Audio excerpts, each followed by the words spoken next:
Hello everyone, welcome to my another mini vlog. ಇವತ್ತು ಬೆಳಗ್ಗೆಯಿಂದನೇ ಕೆಲಸ ಸ್ಟಾರ್ಟ್ ಮಾಡ್ಕೊಂಡಿದ್ದೀನಿ. ಕಸ ಗುಡಿಸೋದು, ಪಾತ್ರೆ ತೊಳೆಯೋದು, ನೆಲ ಒರೆಸೋದು ಈ ರೀತಿಯಾಗಿ ಮಾಡ್ಕೊತಾ ಇದ್ದೀನಿ. ನೆಲ ಒರೆಸ್ಬೇಕಾದ್ರೆ ಸ್ವಲ್ಪ ಡೆಟಾಲ್ನ ಹಾಕೋತೀನಿ, ಯಾಕೆಂದರೆ ಮನೆ ಗಮ್ ಅಂತ ಇರಲಿ ಅಂತ ಅಂದ್ಬಿಟ್ಟು.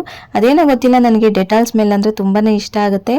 ಇದಾದಮೇಲೆ ಬಟ್ಟೆಗಳನ್ನೆಲ್ಲ ವಾಷಿಂಗ್ ಮಿಷಿನ್ಗೆ ಹಾಕಿದ್ದೆ, ಅದನ್ನೆಲ್ಲ ತೆಗೆದು ಒಣಗಾಕೋದ್ಮೇಲೆ ಒಂದು ರೌಂಡ್ ತಲೆ ಬಾಚ್ಕೊಂಡಾದ್ಮೇಲೆ ಮಧ್ಯಾಹ್ನದ ಊಟಕ್ಕೆ ಪಪ್ಪು ಮತ್ತು ಬಸ್ಸಾರಿತ್ತು. ಅದ್ರ ಜೊತೆಗೆ ಏನಾದರೂ ಮಾಡೋಣ ಅಂತ ಅಂದ್ಬಿಟ್ಟು ನುಗ್ಗೆಕಾಯಿನ ಕಟ್ ಮಾಡ್ಕೊತಾ ಇದ್ದೀನಿ. ನುಗ್ಗೆಕಾಯಿ ಫ್ರೈ ಮಾಡೋದಕ್ಕೆ ಮೊದಲಿಗೆ ಒಂದು ಬಾಣಲಿಗೆ ಸ್ವಲ್ಪ ಎಣ್ಣೆ, ಸಾಸಿವೆ, ಕಡಲೆಬೇಳೆ ಹಾಗೆ ಜಜ್ಜಿರೋ ಅಂಥ ಬೆಳ್ಳುಳ್ಳಿನ ಹಾಕ್ಕೊಂಡು ಫ್ರೈ ಮಾಡ್ಕೋಬೇಕು. ಇದಾದಮೇಲೆ 2 ಈರುಳ್ಳಿನ ಸಣ್ಣದಾಗಿ ಕಟ್ ಮಾಡಿ ಸೇರಿಸ್ಕೊಂಡು ಅದನ್ನು ಫ್ರೈ ಮಾಡಿಕೊಂಡು, ಟೊಮೊಟೊ ಒಂದು 3 ಕಟ್ ಮಾಡಿ ಸೇರಿಸ್ಕೊಂಡು ರುಚಿಗೆ ತಕ್ಕಷ್ಟು ಉಪ್ಪನ್ನ ಹಾಕಿ ಫ್ರೈ ಮಾಡ್ಕೋಬೇಕು. ಇದಾದ್ಮೇಲೆ ನುಗ್ಗೆಕಾಯಿನ ಹಾಕೋಬೇಕು.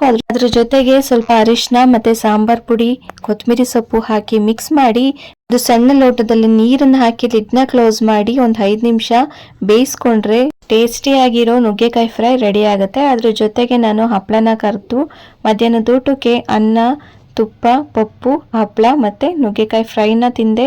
ಅದಾದಮೇಲೆ ಮಕ್ಕಳು ಸ್ಕೂಲಿಂದ ಬಂದು ಅವ್ರ ಕೇಕ್ ಇತ್ತು, ಅದನ್ನು ಕಟ್ ಮಾಡ್ಕೊಂಡು ತಿಂದರು. ಇದಾದಮೇಲೆ ಎಲ್ಲ ಪಾತ್ರೆಗಳನ್ನ ವಾಶ್ ಮಾಡಿದೆ.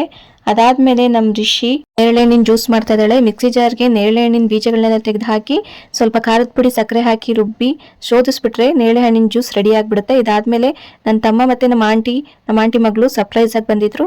ಅವ್ರ ಜೊತೆ ನಾವು ಮಸಾಲೆ ಪುರಿ ತಿಂದು ಮನೆಗೆ ಹೊರಟ್ವಿ. ಪೂರ್ತಿ ವಿಡಿಯೋ ನನ್ನ ಯೂಟ್ಯೂಬ್ ಚಾನಲಲ್ಲಿ ಅಪ್ಲೋಡ್ ಆಗಿದೆ, ಪ್ಲೀಸ್ ವಾಚ್ ಮಾಡಿ.